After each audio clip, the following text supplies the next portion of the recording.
Student, তোমরা যারা ক্যালকাটা ইউনিভার্সিটির আন্ডারে থার্ড সেমিস্টারের ছাত্রছাত্রী আছো এবং তোমাদের রাষ্ট্রবিজ্ঞান সাবজেক্টে অনার্স আছে, তোমাদের জন্য আজকের ক্লাসটা খুবই গুরুত্বপূর্ণ।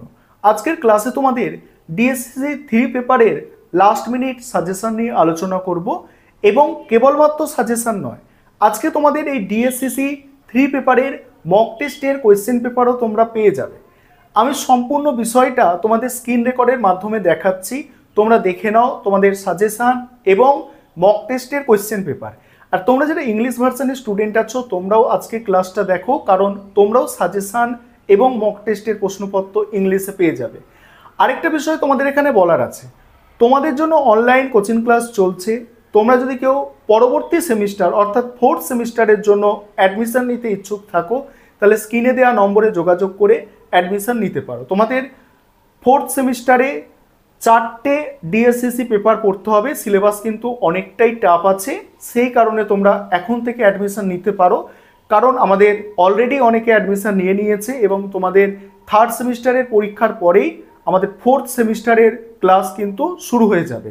চলো তোমরা ডিএসসিসি 3 পেপারের সাজেশন এবং মক টেস্টের প্রশ্নপত্রটা দেখে নাও। প্রথমে তোমরা সাজেশনটা দেখে নাও, তারপর মক টেস্টের প্রশ্নপত্রটা নিয়ে আলোচনা করব। তোমাদের সাজেশনটা মডিউল অনুযায়ী রাখা হয়েছে এবং মডিউল অনুযায়ী যে অধ্যায় বা টপিক আছে সেই অনুযায়ী সাজেশনটা সাজানো হয়েছে।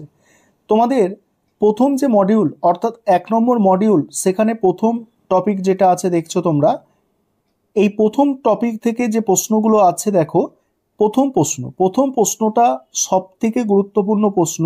তুমি কি মনে করো নীতিমানবাচক ও অভিজ্ঞতাবাদী দৃষ্টিভঙ্গি পরস্পর বিরোধী? যুক্তিসহ ব্যাখ্যা করো। এবং তার সঙ্গেই আছে কি অর্থে আচরণবাদী দৃষ্টিভঙ্গিকে একটি পদ্ধতিগত বিপ্লব বলে গণ্য করা যায়। এই প্রশ্নটা তোমাদের জন্য একটা মোস্ট ইম্পর্টেন্ট প্রশ্ন। পরের প্রশ্ন, রাষ্ট্রবিজ্ঞানে আচরণবাদী বিশ্লেষণ ধারার গুরুত্ব কি, এর সীমাবদ্ধতা।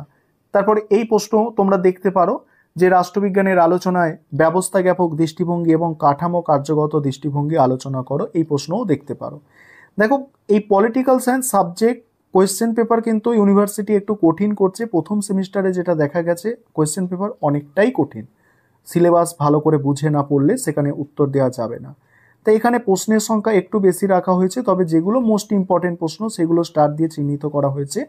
তবে তোমাদের লাস্টে মানে একদম শেষে মক টেস্টের প্রশ্নপত্র যেটা আমি তৈরি করেছি, সেখানে তোমরা বুঝতে পারবে যে এই সিলেবাসের মধ্যে সব থেকে গুরুত্বপূর্ণ প্রশ্ন কোনগুলো, কারণ সেগুলো নিয়েই মক টেস্টের প্রশ্নপত্রটা তৈরি করা হয়েছে।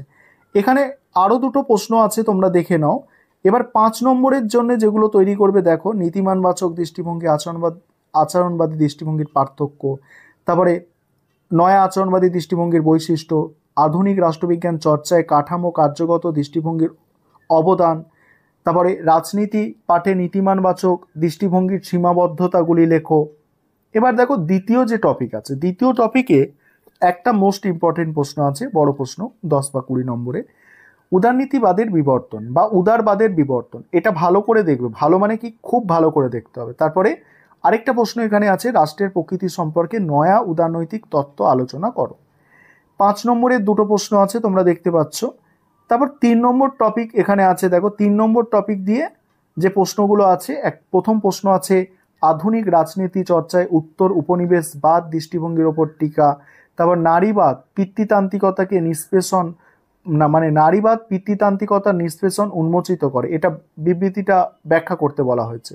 তারপর রাষ্ট্রবিজ্ঞান চর্চায় নারীবাদী দৃষ্টিভঙ্গি আলোচনা করো। 5 নম্বরের প্রশ্ন এখান থেকে দুটো আছে, দেখতে পাচ্ছ তোমরা। এবার মডিউল 2 দেখো, মডিউল 2 এ প্রথম যে টপিকটা মার্ক্সবাদের ওপরে আছে, সেখানে তোমরা করবে ঐতিহাসিক বস্তুবাদ, ভালো করে করবে। মার্ক্সের দ্বন্দ্বমূলক বস্তুবাদের মূল নীতি বা সূত্র, এটা ভালো করে দেখতে হবে। ছোট প্রশ্ন দেখছো 3টে দেওয়া আছে এখানে এই টপিক থেকে। তারপরে দ্বিতীয় যে টপিকটা আছে এখানে মডিউল 2 এর, সেখানে দেখো এখানে মার্ক্সের শ্রেণী সংগ্রামের তত্ত্ব ভালো করে করতে হবে।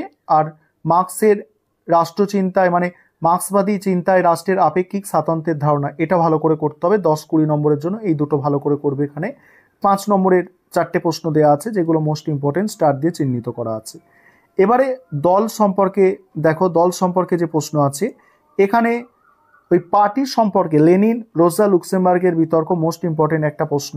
তারপরে আরও কিছু কোয়েশ্চেন দেওয়া আছে, তোমরা দেখে নাও, এবং 5 নম্বরের প্রশ্ন দেখতে পাচ্ছ।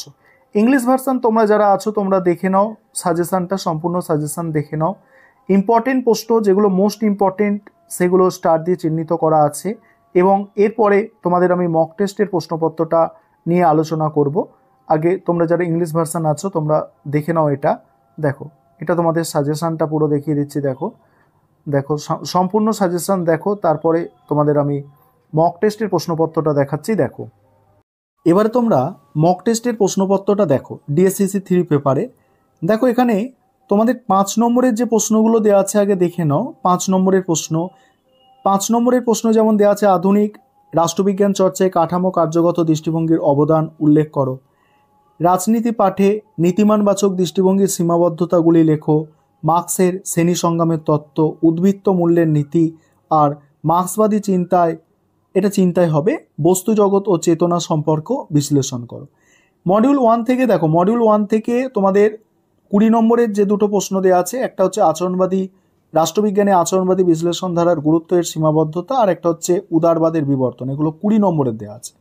আর 10 নম্বরের দেওয়া আছে দেখতে পাচ্ছ, আধুনিক রাজনীতি চর্চায় উত্তর উপনিবেশবাদ দৃষ্টিভঙ্গির ওপর টিকা, আর একটা হচ্ছে আচরণবাদী দৃষ্টিভঙ্গিকে একটি পদ্ধতিগত বিপ্লব বলে গণ্য করা যায় কি, উত্তরের সপক্ষে যুক্তি দাও। এই হচ্ছে তোমাদের মডিউল 1 গেল।